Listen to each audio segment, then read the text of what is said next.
Hello दोस्तों, नमस्कार। एक बार फिर से आप सभी का हमारे यूट्यूब चैनल सिविल स्क्वाड में स्वागत है। तो जैसे कि हम पढ़ रहे थे सीमांत अभिकर्मक में हम लोगों ने क्या किया था, क्वेश्चन कर लिया था एक दो। तो अब तक तो आप लोगों को सीमांत अभिकर्मक का पहचानना समझ में आ भी गया होगा। ठीक है, कॉन्सेप्ट तो आप लोगों को क्लियर हो गया होगा ना। सीमांत अभिकर्मक पे कैसे क्वेश्चन किया जाता है, कैसे मतलब सीमांत अभिकर्मक पता करना है तो क्या क्या फंडा है, क्या क्या स्टेप्स हैं, ये सब तो आप लोग को समझ आ गया होगा, क्योंकि इसके पहले वाले क्वेश्चन में बहुत अच्छे से समझाया था कि सीमांत अभिकर्मक कैसे पकड़ा जाता है, कैसे क्या मतलब सीमांत अभिकर्मक कैसे पहचाना जाता है। ठीक, तो आगे बढ़ते हैं, हम एक क्वेश्चन और करते हैं जिससे कि आप लोगों को एकदम क्लियर हो जाए, जिससे आप लोग क्वेश्चन कर ले जाओ। क्योंकि सीमांत अभिकर्मक जैसे जैसे क्वेश्चन करा रहा हूँ, इस पर बेस्ड क्वेश्चन एग्जाम में पूछे ही जाते हैं, कंपटीशन एग्जाम में भी पूछे जाते हैं। उसके बाद आप जब बोर्ड का एग्जाम दोगे उसमें भी तो 2-3 नंबर में क्वेश्चन पूछ ही लिया जाता है सीमांत अभिकर्मक पे बेस्ड। ठीक है, तो आओ क्वेश्चन करते हैं। सर क्या कहे, क्वेश्चन पढ़ते हैं कि 96 ग्राम मीथेन को 128 ग्राम ऑक्सीजन के साथ दहन कराया जाता है। तो क्या है कि 96 ग्राम मीथेन को 128 ग्राम ऑक्सीजन के साथ दहन कराया जाता है। तो प्राप्त कार्बन डाइऑक्साइड की मात्रा ज्ञात करो। जो उत्पाद में कार्बन डाइऑक्साइड प्राप्त हो रही है हमको, उसकी मात्रा ज्ञात करनी है। ठीक, तो मैं क्या बताया हूँ कि मतलब क्वेश्चन पढ़ने के बाद हमारे माइंड में क्या आना चाहिए कि सबसे पहले रिएक्शन आनी चाहिए। तो आओ हम रिएक्शन लिखते हैं, क्वेश्चन सॉल्व करते हैं। तो CH4 plus O2 arrow CO2 plus H2O। ठीक, ये हो गई रिएक्शन। अब क्या बताया हूँ कि रिएक्शन लिखने के बाद सबसे ज़्यादा जरूरी क्या होता है, रिएक्शन को संतुलित करना। क्योंकि अगर हम रिएक्शन को संतुलित नहीं करेंगे तो उसका कॉफिशिएंट गुणांक जो हो जो उसका स्टोइकियोमेट्रिक गुणांक जो होता है वो हमें पता नहीं चलेगा। जब पता नहीं चलेगा तो हम ये नहीं जान पाएंगे कि इसके कितने इतने मोल से इसका इतना मोल बन रहा है।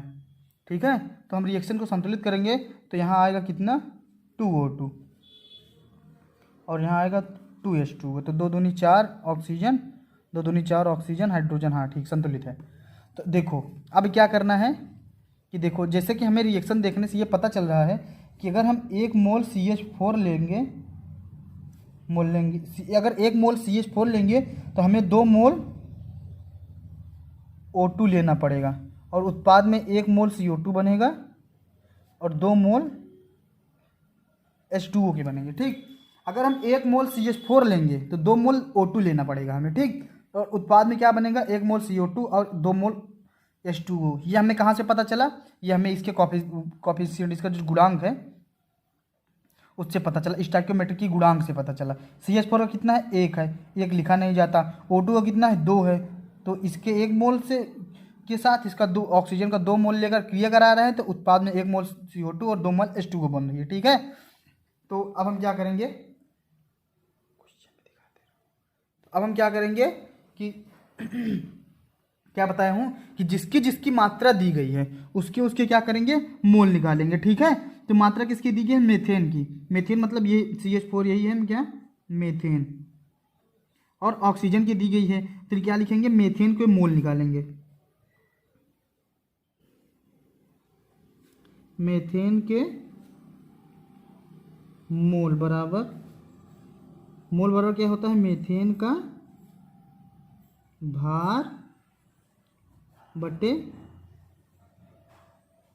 मीथेन का अणुभार। तो मीथेन का भार कितना दिया है, 96 ग्राम, और मीथेन का अणुभार कितना होता है, 12 4 16। कितना आ गया, 16 छक्के 96, 6 मोल आ गया मीथेन। मीथेन के मोल कितने आ गए, 6 मोल।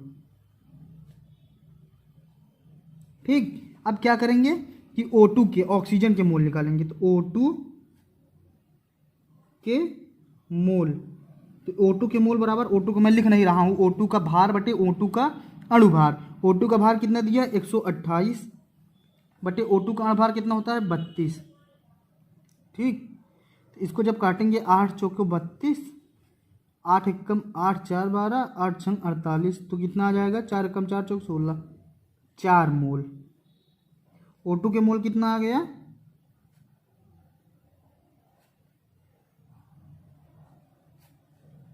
4 मोल। ठीक, अब देखना मीथेन के कितने मोल मिले? 6 मोल। ये कितने हैं? ये CH4 के मोल हैं। ये किसका है? O2 का मोल। ठीक, अब हम क्या करेंगे, फिर से रिएक्शन लिखेंगे नाउ। अब रिएक्शन फिर से लिखते हैं। अब ध्यान से देखना, एकदम ध्यान देते रहना, क्योंकि अब हमें यहाँ पे सीमांत अभिकर्मक पता करने वाले हैं। ठीक है, जिसका कॉन्सेप्ट क्लियर ना हो वो भी और भी ध्यान से देख लें वो, क्योंकि इस क्वेश्चन में इनको कॉन्सेप्ट सीमांत अभिकर्मक का क्लियर हो ही जाना चाहिए। ठीक है, तो मैं क्या बताया, 1 मोल CH4 का अगर लेंगे तो 2 मोल O2 का लेना पड़ेगा। ठीक, इसी को देखेंगे, क्योंकि इसी के हमें मोल निकालने हैं, तो इसी में एक सीमांत अभिकर्मक होगा। तो अगर हम 1 मोल CH4 लेंगे तो हमें 2 मोल O2 लेना पड़ेगा। ठीक, अगर क्यों, कहाँ से पता चला?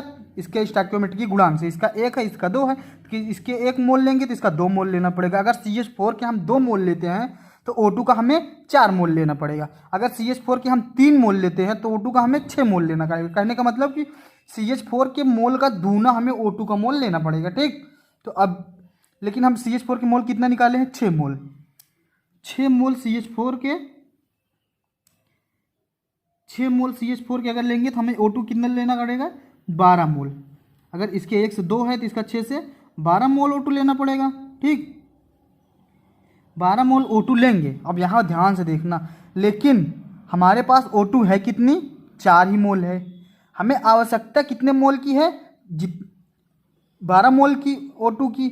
लेकिन हमारे पास O2 के मोल कितने हैं? यहाँ देखो हम निकाले हैं, O2 के हमारे पास कितने मोल हैं? 4 मोल।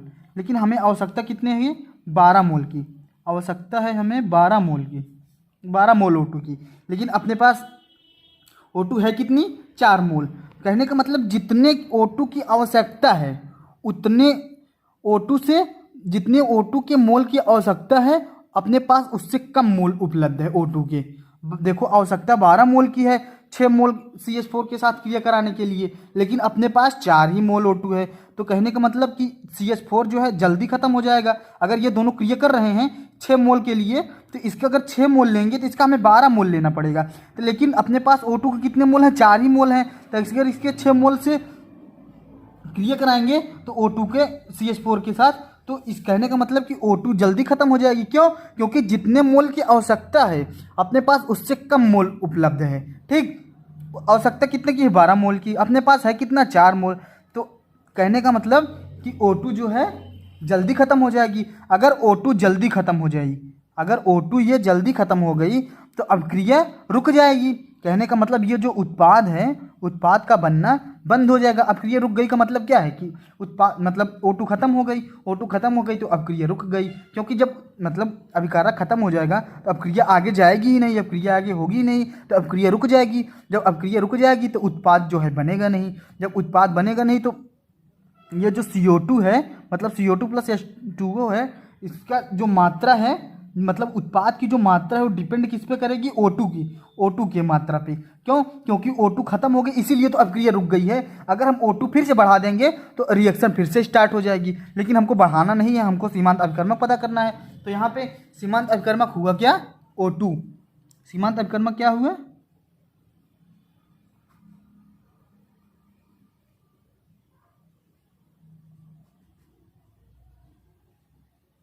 O2 जो है सीमांत अभिकर्मक है। ठीक, O2 सीमांत अभिकर्मक हो गया। अब समझ में आया कैसे हुआ? क्योंकि एक बार फिर से मैं बता रहा हूँ, क्योंकि जितने मोल की आवश्यकता है उससे कम मोल अपने पास उपलब्ध है। अगर कम मोल उपलब्ध होता है जिसके, वही हो जाता है सीमांत अभिकर्मक। ठीक है, अब सीमांत अभिकर्मक पता चल गया। अब हमें O2 और CO2 की मात्रा पूछा है, तो हमें अब केवल इन्हीं दोनों के ध्यान देना है। किसको किसको? इसको, क्योंकि जो सीमांत अभिकर्मक होता है उसी से हमें मोल मोल खेलना रहता है, और जिसकी मात्रा पूछे। तो देखो अब इसको ध्यान देना है। तो अब हम लिखेंगे सीमांत अभिकर्मक O2 पता चल गया, लिखेंगे 2 मोल O2 आवश्यक है 1 मोल CO2 के लिए। ठीक, तो 1 मोल O2 ऐकिक नियम लगा रहे हैं यहाँ, आवश्यक होगा 1/2 मोल CO2 के लिए। तो लेकिन अपने पास O2 के पूरे कितने मोल हैं? 4 मोल। तो 4 मोल O2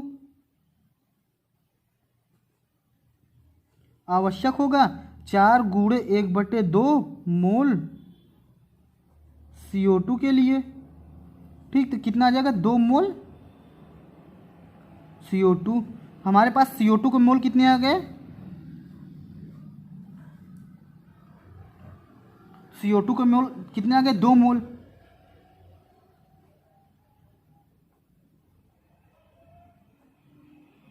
हमें CO2 की मात्रा पूछा है, तो हम जानते हैं कि CO2 के मोल बराबर क्या होता है? भार बटे अणुभार। ठीक, तो मोल कितने आए हैं CO2 के?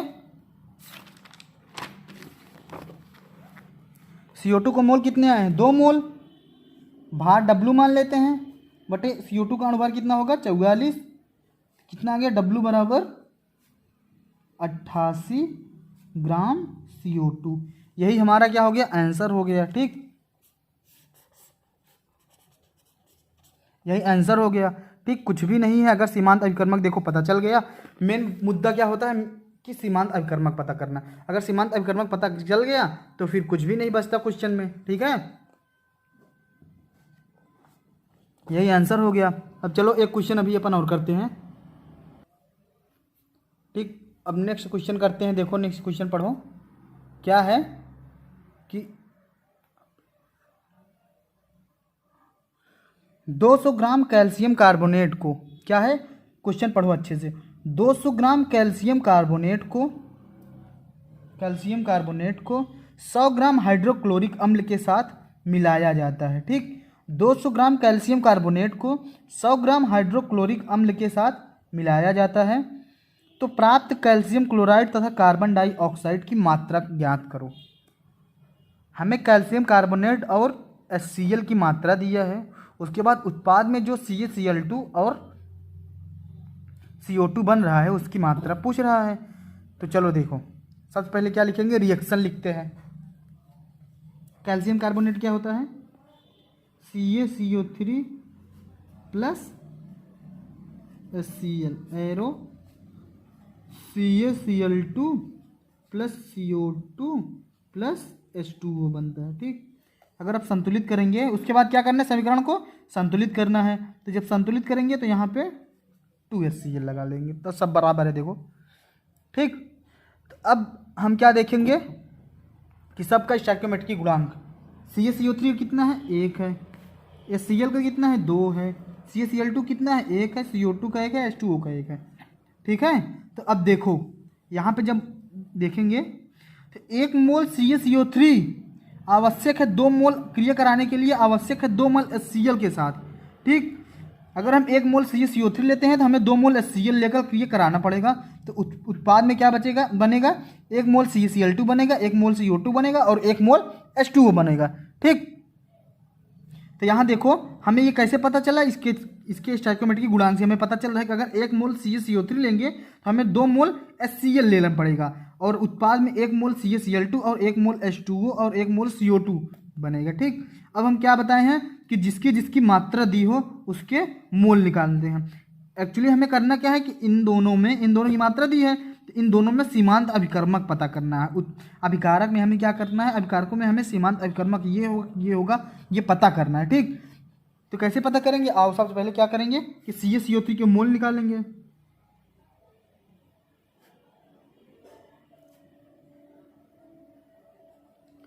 क्या होगा? CaCO3 का भार बटे CaCO3 का अणुभार। ठीक, तो मोल CaCO3 का भार कितना दिया है? 200 ग्राम। इसका अणुभार निकालते हैं। आओ, Ca होता है 40, कार्बन होता है 12 और ऑक्सीजन होता है 16।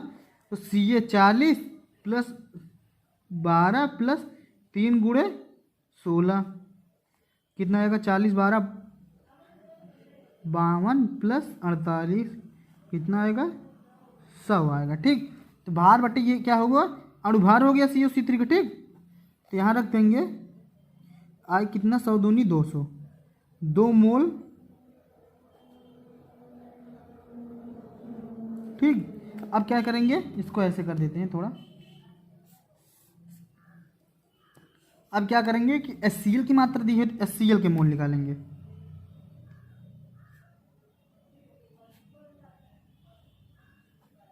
HCl का भार कितना है, 100 ग्राम। HCl का अणुभार कितना होता है, क्लोरीन होता है 35.5 और एक हाइड्रोजन 36.5। जब इसमें इसको भाग देंगे आएगा 2.73 मोल HCl। कितना आ गया, CaCO3 के मोल आए हैं 2 मोल और HCl के मोल कितना है 2.73। ठीक, अब हम क्या करेंगे, फिर से देखो मैं एक ही स्टेप कर रहा हूँ, मतलब एक ही चीज़ बात साहब, हर एक क्वेश्चन में स्टेप हर एक ही चीज़ कर रहा हूँ। ठीक है, स्टेप बाय स्टेप हमें चलना है, उसके बाद कुछ भी नहीं करना, क्वेश्चन का आंसर अपने आप निकल जाता है। हमें बस स्टेप को फॉलो करना है और कैसे क्या करना है वो ध्यान दो। तो हमें अल्टीमेटली कुल मिला के करना क्या है कि इन दोनों में सीमांत अभिकर्मक पता करना है, CaCO3 और HCl में। ठीक है, अब फिर हम यहाँ लिखते हैं नाउ रिएक्शन लिखते हैं।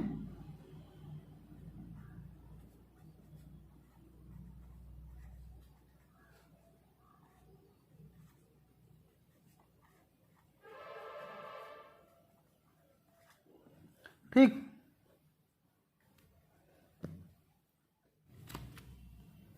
तो देखो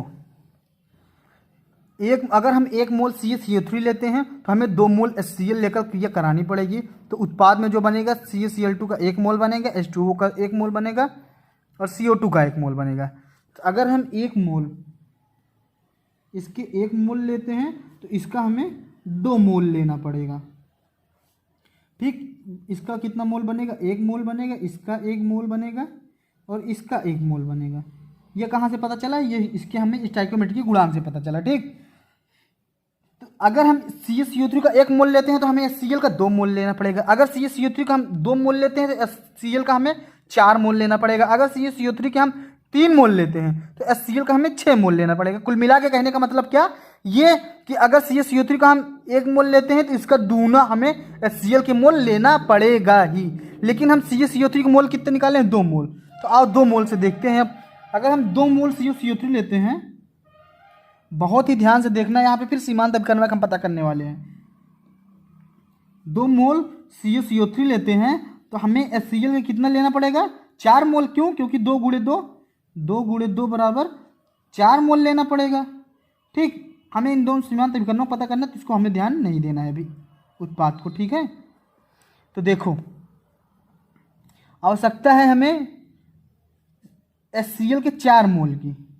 ठीक, लेकिन अपने पास HCl है कितनी, 2.73 मोल। मतलब फिर वही बात, जितने की आवश्यकता है, जितने मोल HCl की आवश्यकता है उससे कम मोल अपने पास उपलब्ध है। आवश्यकता कितने की है, 4 मोल की। अपने पास उपलब्ध कितना है, 2.73 मोल उपलब्ध है।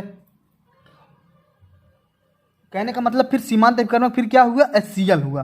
क्यों, क्योंकि 2 मोल CaCO3 के साथ रिएक्शन करने के लिए 4 मोल HCl की आवश्यकता है। 2 मोल CaCO3 के साथ HCl के 4 मोल क्रिया करने के लिए आवश्यकता है। ठीक, लेकिन अपने पास HCl है कितनी, अपने पास HCl है 2.73 मोल ही।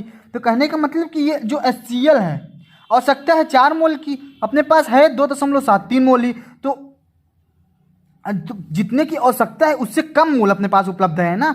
आवश्यकता 4 मोल की है, अपने पास उपलब्ध कितना है, देखो यहाँ पे 2.73 मोल ही, यहाँ 2.73 मोल ही उपलब्ध है। तो कहने का मतलब कि इस रिएक्शन में जब रिएक्शन होगी तो HCl जो है ये जल्दी खत्म हो जाएगा, जल्दी खत्म हो जाएगा। ठीक, ये जल्दी खत्म हो जाएगा। तो जब ये जल्दी खत्म हो जाएगा फिर उत्पाद का बनना बंद हो जाएगा। जब उत्पाद का बनना बंद हो जाएगा, कहने का मतलब जब जल्दी खत्म हो जाएगा तो अब क्रिया रुक जाएगी। अब क्रिया रुक जाएगी, अरे अब क्रिया क्यों रुक जाएगी, क्योंकि HCl खत्म हो गया है ना भाई। जब HCl खत्म हो गया है, जब कुछ है ही नहीं तो अब क्रिया होगी ही नहीं। ठीक, तो जब अब क्रिया रुक जाएगी, अगर अब क्रिया रुक गई तो उत्पाद का बनना बंद हो गया। जब उत्पाद का बनना बंद हो गया तो उत्पाद की कुल मिला के कहने का मतलब जो उत्पाद की मात्रा होगी, ये जो उत्पाद है इसकी जो मात्रा है वो डिपेंड करेगा HCl की मात्रा पे। क्यों? क्योंकि जैसे हमारा 2.73 मोल खत्म हो गया, रिएक्शन रुक गई, अब क्रिया रुक गई। जैसे ही हम 2.73 मोल से इसके मोल और बढ़ाएंगे फिर रिएक्शन स्टार्ट हो जाएगी। अगर रिएक्शन स्टार्ट हो जाएगी, अरे HCl के मोल ज़्यादा ले लेंगे अगर, तो रिएक्शन फिर से स्टार्ट हो जाएगी, फिर अब उत्पाद बनना स्टार्ट हो जाएगा। लेकिन ऐसा हमें कुछ करना नहीं है, बढ़ाना तो है नहीं, हमें केवल सीमांत अभिकर्मक पता करना है। तो यहाँ पे सीमांत अभिकर्मक क्या हुआ?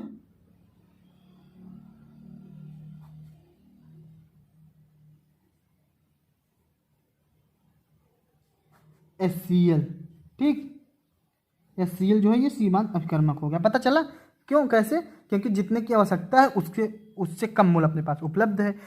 अगर यही अभी HCl के मोल 4 से ज़्यादा होते, 5 मोल आया होता, ये किसी तरह मान लो ये जो होता 5 मोल आया होता, तो सीमांत अभिकर्मक CaCO3 होता। क्यों? क्योंकि जरूरत है 4 मोल की, तब जरूरत होती 4 मोल की, अपने पास रहता कितना मोल? 5 मोल। तो कहने का मतलब जितना जरूरत है उससे ज़्यादा मोल है, तो कौन पहले ख़त्म होगा?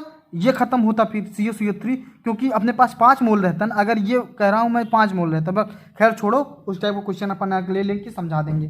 ठीक है, यहाँ तो अभी देखो कि जितने मोल की आवश्यकता है उससे कम मोल अपने पास है, तो ये जल्दी ख़त्म हो जाएगा HCl। ठीक है, तो ये हो जाएगा HCl सीमांत अभिकर्मक। अब हमें CaCl2 और CO2 की मात्रा पूछ रहा है, इसकी और इसकी मात्रा पूछ रहा है, तो हमें अब इसको भूल जाना है। अब जो सीमांत अभिकर्मक आ गया उसी के साथ हमें मोल मोल खेलना है। तो देखो अब 2 मोल HCl आवश्यक है, 1 मोल CaCl2। कहाँ से पता चला? स्टोइकियोमेट्रिक गुणांक से। देखो इसके 2 मोल से इसका 1 मोल बन रहा है। ठीक, तो 1 मोल ऐकिक नियम लगा रहा हूँ वही जो पिछले वाले क्वेश्चन में किया था।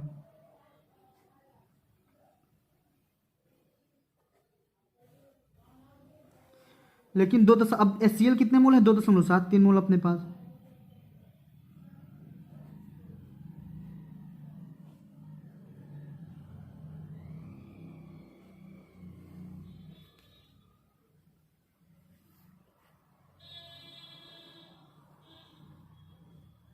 ये आ जाएगा कितना? 1.365 मोल CaCl2। ठीक, अब यहाँ देखो CaCl2 के मोल बराबर कितना आ गया? 1.365। ठीक, CaCl2 के मोल कितना आ गया? 1.365 मोल। तो CaCl2 की मात्रा पूछा है, तो मोल बराबर क्या हम जानते हैं कि मोल बराबर जो होता है भार बटे अणुभार होता है। तो मोल कितना है? 1.365, भार कितना है? W। और CaCl2 का अणुभार देखो, CaCl2 का अणुभार कितना होगा?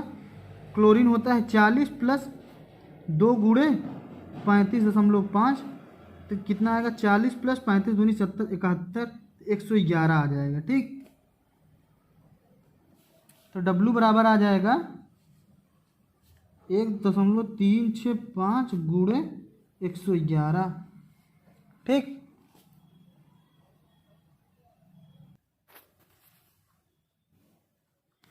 तो अगर इसका गुणा करेंगे इतना ग्राम, तो ये कितना आएगा? W बराबर 151.55 ग्राम। ये हमारा क्या हो गया? आंसर। ये किसकी मात्रा हो गई? इतना ग्राम CaCl2 की मात्रा हो गई। अब हमसे और क्या पूछे हैं कि CO2 की मात्रा।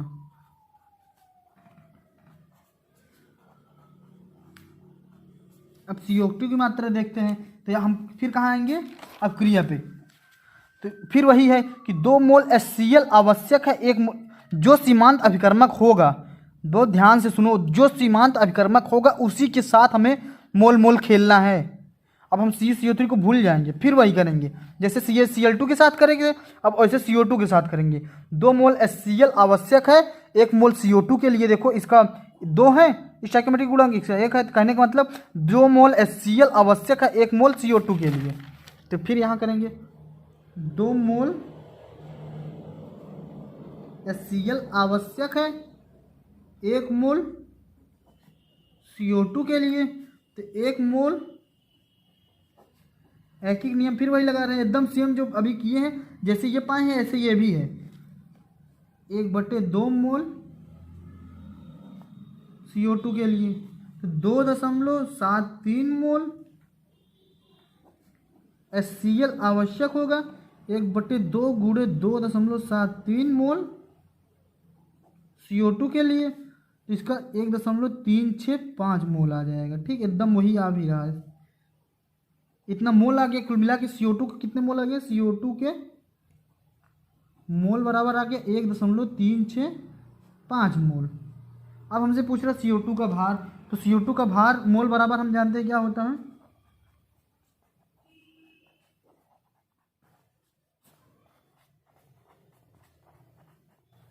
भार बटे अणुभार। तो CO2 का भार कितना हमें निकालना है, W मान लेते हैं। अणुभार CO2 कितना होता है 44, इसके मोल कितने हैं 1.365, तो अब W बराबर क्या हो जाएगा 1.365 गुणे 44। ठीक, इसका जब गुणा करोगे तो आएगा, इसका जब गुणा करोगे तो आएगा 60.06 ग्राम आ गया किसका, CO2 का। ये हो गई CO2 की मात्रा, ये भी आंसर हमारा हो गया। हमसे CaCl2 की मात्रा ये निकल गई, CO2 की मात्रा ये निकल गई। कितना आसान है, देखो कुछ भी नहीं करना है, कुल मिला के करना क्या है कि जिसका मतलब सबसे पहले क्या करना है, क्वेश्चन को अच्छे से पढ़ना है, उसके बाद क्या करना है कि रिएक्शन लिखनी है, रिएक्शन को फिर संतुलित करनी है, फिर जिसकी जिसकी मात्रा दी गई है उसके उसके मोल निकालने हैं, उसके बाद जिसके जिसके मोल निकाल लेंगे तो उसके बाद वहाँ पे सीमांत अभिकर्मक हम पता करेंगे कि अभिकारक में कौन सी सीमांत अभिकर्मक है। बस सीमांत अभिकर्मक पता करते ही फिर हम जो सीमांत अभिकर्मक रहेगा उससे, जिसकी मात्रा पूछेगा उससे मोल मोल खेल के हम क्या करेंगे कि जिसकी मतलब मात्रा पूछा रहेगा उसके मोल फाइंड आउट कर लेंगे। जैसे CaCl2 की मात्रा पूछा था तो CaCl2 के मोल फाइंड कर लिए, उसके बाद जो मोल बराबर भार बटे अणुभार से इसका भार निकाल लीजिए। एकदम सेम यही प्रोसेस किए हैं। चलो आप लोग प्रैक्टिस करते रहो, क्वेश्चन एकदम सिंपल ही है, प्रैक्टिस करते रहोगे तभी आएगा। ठीक है, अब नेक्स्ट क्वेश्चन वीडियो में अपन एक आध क्वेश्चन और करेंगे। ठीक है, थैंक यू।